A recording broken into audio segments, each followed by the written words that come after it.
Welcome back. In this video, we are going to introduce the concept of the law of sines. And the law of sines will help us solve triangles that are oblique triangles, or any triangle that is not a right triangle is considered an oblique triangle. And the law of sines will help us solve certain kinds of oblique or non-right triangles. Well, let's rewind the clock here a little bit. Recall that in geometry, when we prove triangles congruent, we use several postulates. We use angle side angle, or angle angle side, or side angle side, or side side side to prove triangles congruent. Now, just let's remember what a triangle with angle side angle looked like. Let's take a look at what those tick marks were. Okay, in angle side angle, the congruent side was listed between the two angles. Okay, so the side was between the two congruent angles. So we have an angle measure, a side, and an angle measure, and the side's between the two. Or if we have angle angle side, we had two consecutive angles and then a non-included side. So the side here is not between the two angles. Where in this first example, the side is between the two angles. And another possibility, we also had side angle side congruent, and in that situation, the angle was between the two sides.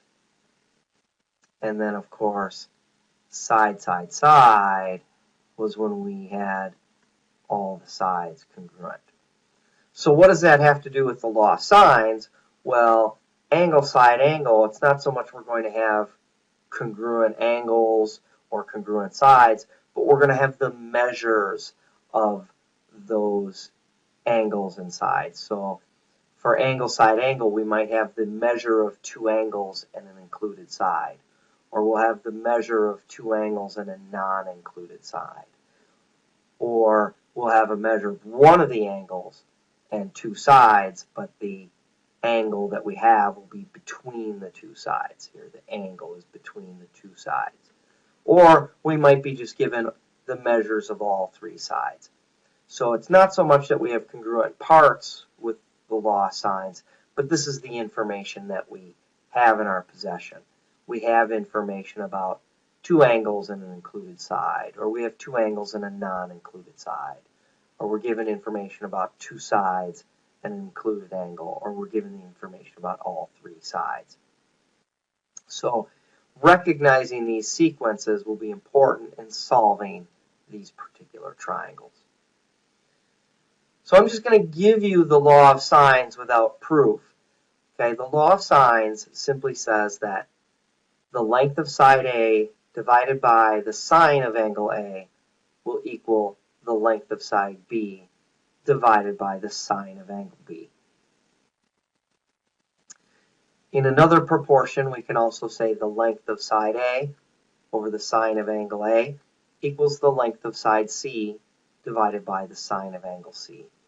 Or, I think this is our last choice, is the length of side B over the sine of angle B equals the length of side C over the sine of angle C. Or, written all as one, A over the sine of A equals B over the sine of B equals C over the sine of C. And that also works in reciprocal form, that the sine of angle A over side A equals the sine of angle B over side B and sine of angle C over side C. So what we're going to be doing with the law of sines is we're going to be setting up a proportion and solving. So we are going to set up a proportion and solve for one unknown in our proportion. Okay? So the hint they give us is when applying the law of sines, select a version of the equation in which the unknown variable is in the numerator and the three remaining variables are known. Okay, so whether we're solving, we might have two sides and one angle, we might use, with the sine of the angle on top. Or if we have two sides and only one angle, we'll solve with the sides on top and the angles on the bottom, or in the denominator, if you will. So let's take a look at some samples and see how this works. We will apply the law of sines. So we want to solve triangle ABC if A is 28.8 degrees, angle C is 102.6, and C is 25.3. So let's go ahead and draw our triangle. And it's not going to be a right triangle, so I have triangle ABC, and angle A is 28.8.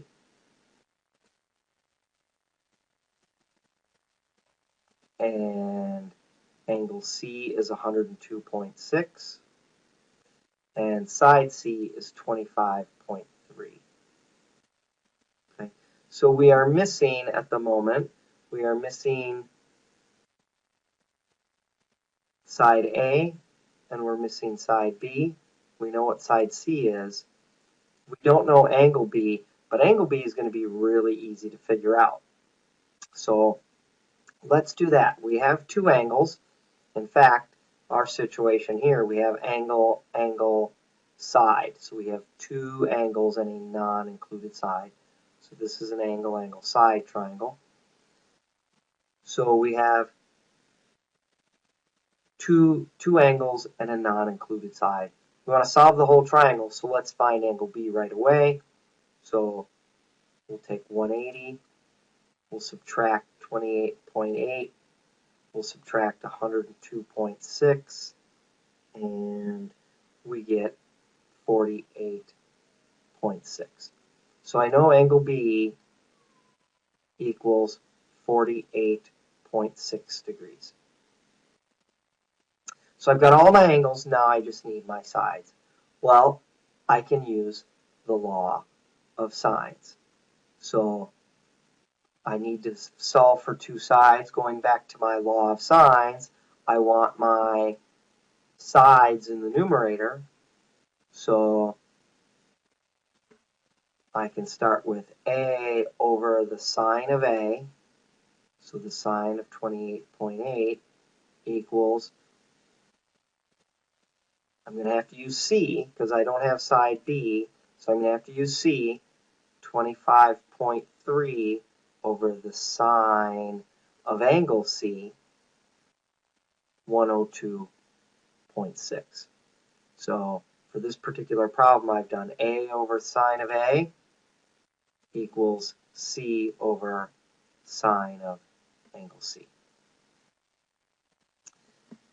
And I'm going to have to do a little algebra to isolate A. So I'm going to multiply both sides by the sine of 28.8.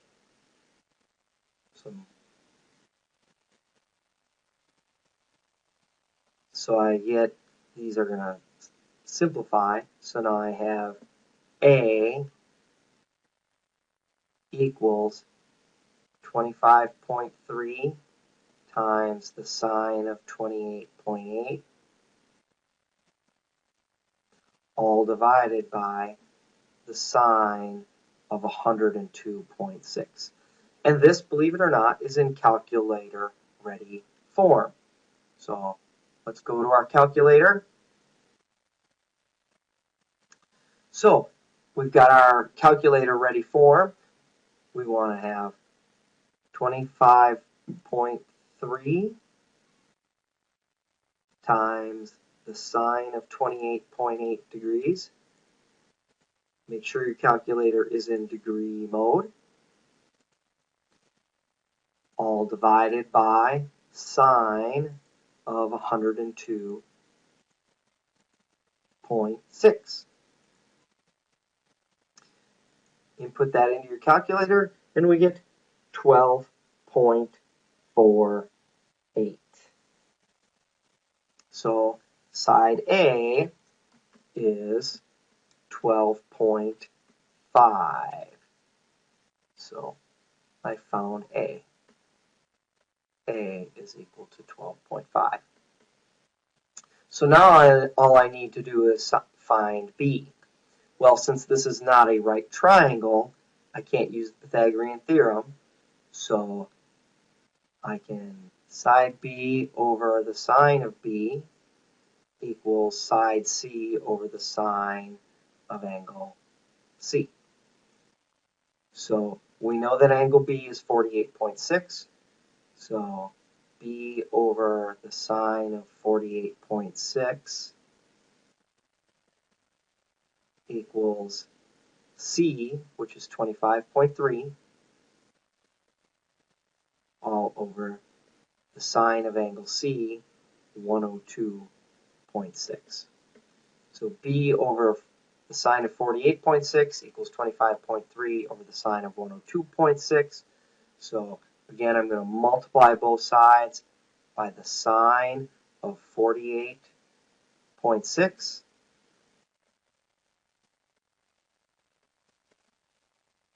So I've isolated B.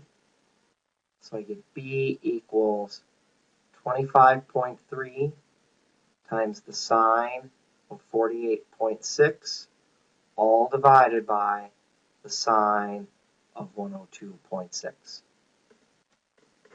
So I'm going to go back and put that into my calculator. 25.3 times the sine of 48.6, close parentheses, divided by the sine of 102.6.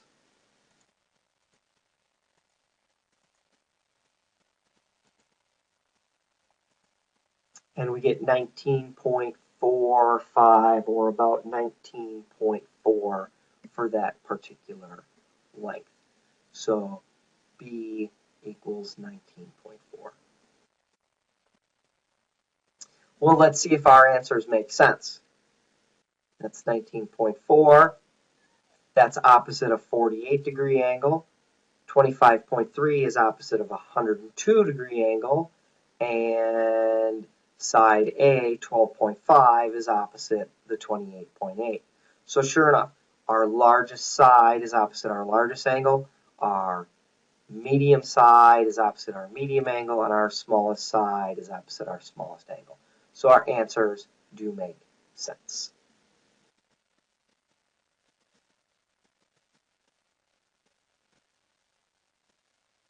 Okay, let's go to the second sample. Joe wishes to measure the distance across the Big Muddy River. He determines that C equals 112.90 degrees, A is 31.10 degrees, and side B is 347.6 feet. Find BC, or A, the distance across the river. So let's go ahead and draw our triangle ABC. And we only need to solve for one side. We don't have to solve for the whole triangle now. So I'll put A here and B there and C. And C is 112.9. So there's side C. That better be our biggest side, huh? Because I don't think we're going to have another angle bigger than 112.9 degrees. A is 31.10. Okay, so side A. Put that there. And then B is 347.6 feet. So we want to find A. So our unknown, that's what we want to find, or the length BC. So I want to do A over the sine of A equals like B over the sine of B, or side C over the sine of C. Unfortunately, I don't have enough information as given, but I can always calculate angle B here. I have two of the angles, so I can always calculate the third angle. So 180 minus 31.1 minus 112.90,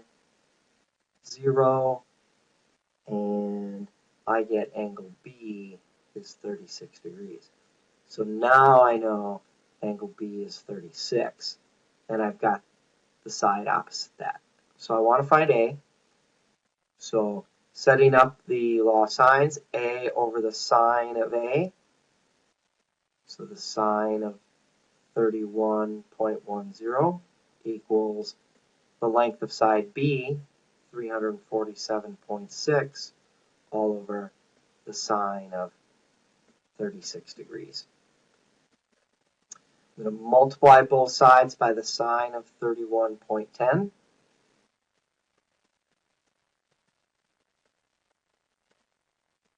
So I get A equals 347.6 times the sine of 31.10, all divided by the sine of 36 degrees.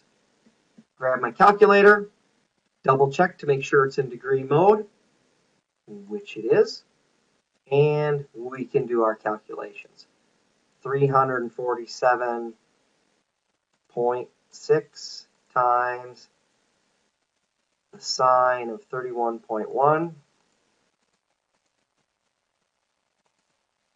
all divided by the sine of 36 degrees. And that probably should be 36.0.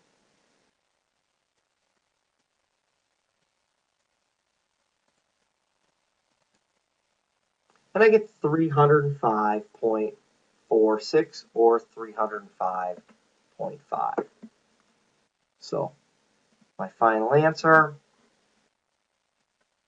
is A, the length across the river is 305.5 feet. So you've just used trig to solve for the distance of something. You used your law of sines, just like the engineers and the surveyors do out on the roadways and that kind of thing. So sample problem 3, solve for A. If C equals 117.2, A equals 28.8, and B equals 75.6 feet. So let's go ahead and draw our triangle.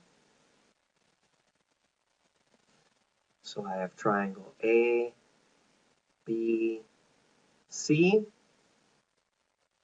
and angle C is 117.2.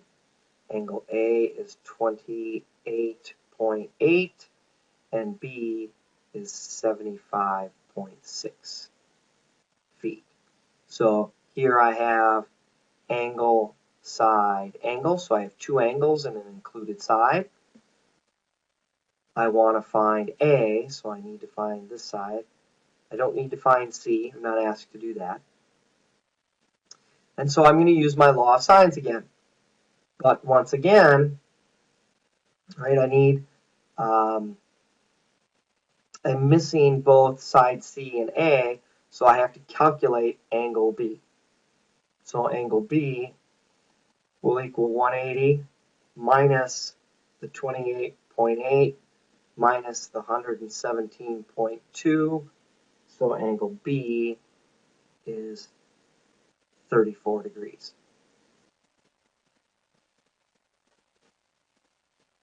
I'm solving for a side, so we'll use the law of sines. I want A, so the angle A over the sine of 28.8 equals side B, 75.6, all over the sine of 34.